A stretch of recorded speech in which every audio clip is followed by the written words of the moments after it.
Shalom Aleihim saudara-saudara yang dikasihi Tuhan dimanapun saudara berada. Rumah Tuhan adalah rumah kita.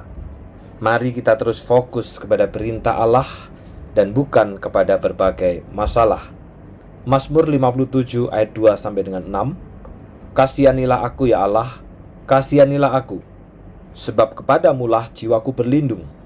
Dalam naungan sayapmu aku berlindung, sampai berlalu penghancuran itu.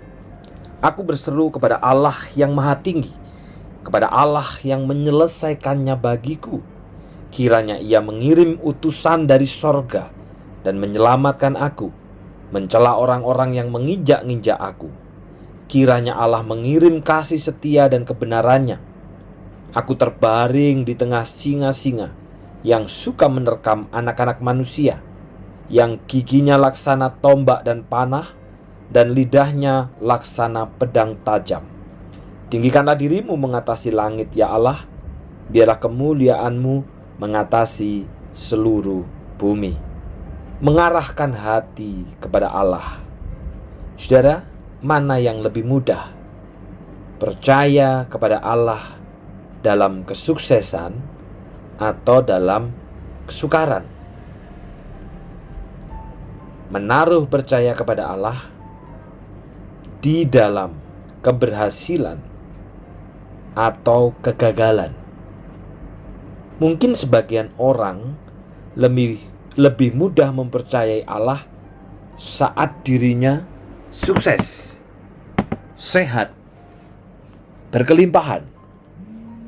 Tetapi tidak sedikit orang pula yang mengingkari imannya ketika mengalami kesulitan. Kenyataan ini sangat berbeda dengan Mazmur 57 yang kita baca hari ini. Pemazmur di tengah pergumulan dan kesulitan, ia masih bisa berharap dan menaruh percaya kepada Allah.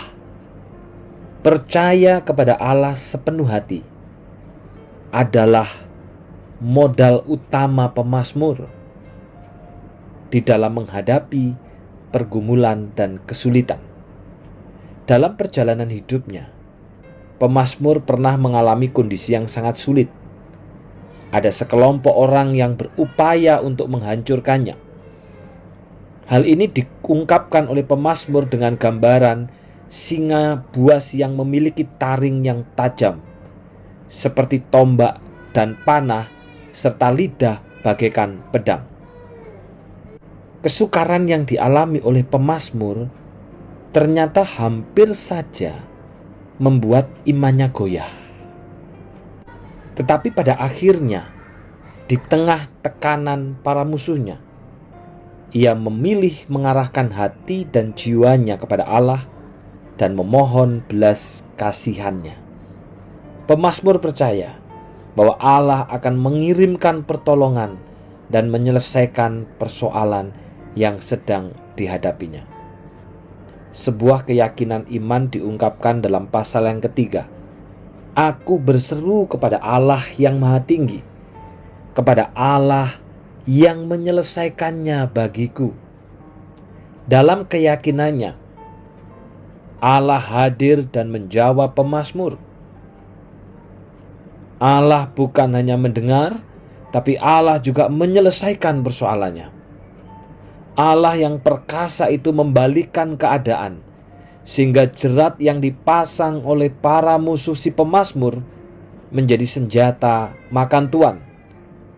Itu sebabnya pemazmur merasa aman dan dapat tidur lelap walau dirinya dikelilingi siasat keji dari para musuhnya.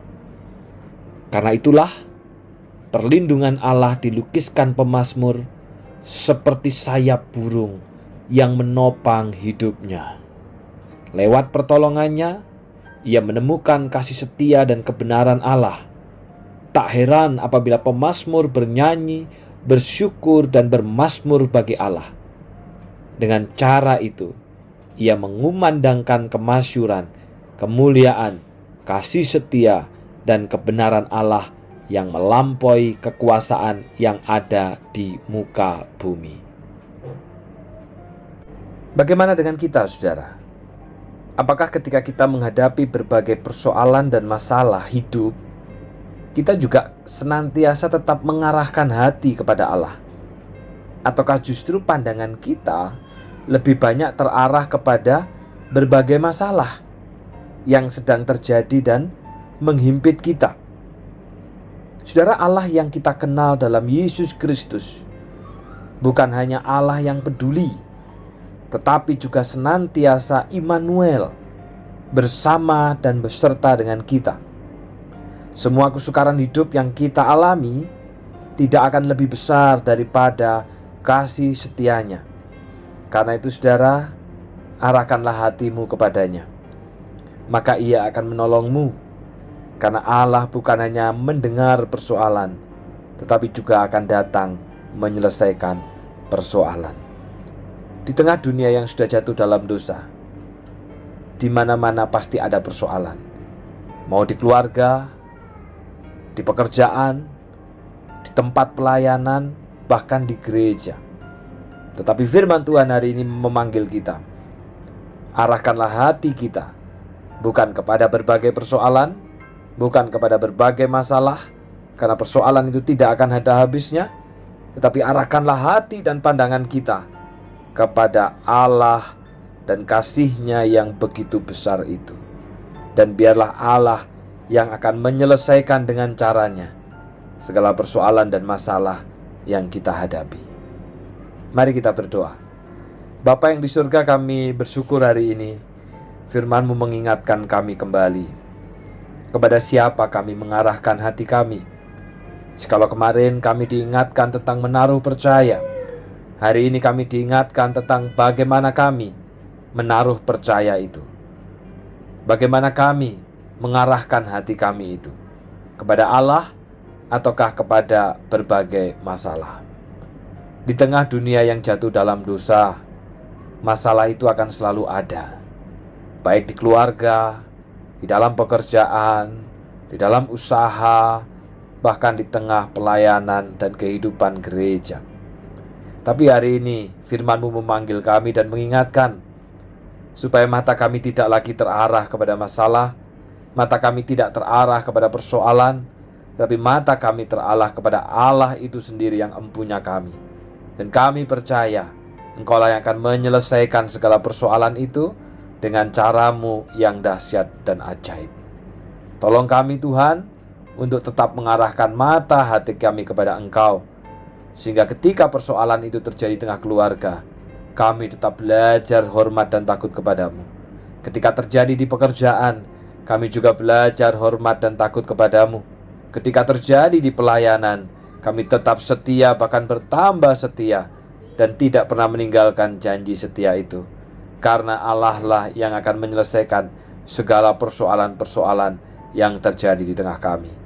Berkati gereja kami Tuhan, secara khusus di dalam masa-masa renovasi gereja ini. Ada begitu banyak masalah yang harus diselesaikan. Tetapi kiranya Tuhan yang akan menolong kami. Kiranya Tuhan yang akan mendampingi kami. Sehingga apapun persoalan di dalam pembangunan itu, kami mengarahkan mata dan hati kami kepada Allah, dan Engkaulah yang akan menyelesaikannya dengan cara yang dahsyat dan ajaib.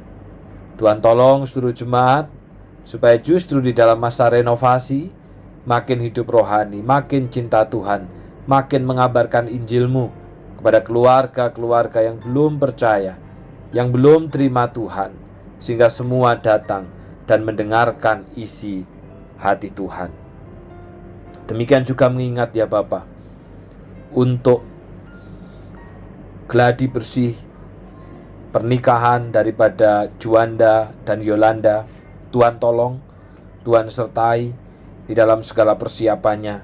Biarlah ini adalah pernikahan yang kudus yang menyenangkan hati-Mu. Demikian juga mengingat untuk Bapak Jurantono, suami Ibu Yuliana, yang tepat hari ini berulang tahun dalam kasih dan kemurahan Tuhan. Kiranya Engkau Tuhan tolong Bapak Jurantono, biarlah hatinya adalah hati yang terus takut Tuhan. Engkau jagai dan Engkau genggam erat. Pakai Ibu Yuliana, pakai seluruh keluarga untuk mendatangkan damai sejahtera. Terima kasih Bapa, dalam nama Tuhan Yesus kami sudah berdoa. Amin Selamat ulang tahun untuk Bapak Jurantono, suami dari Ibu Yuliana. Tuhan Yesus memberkati.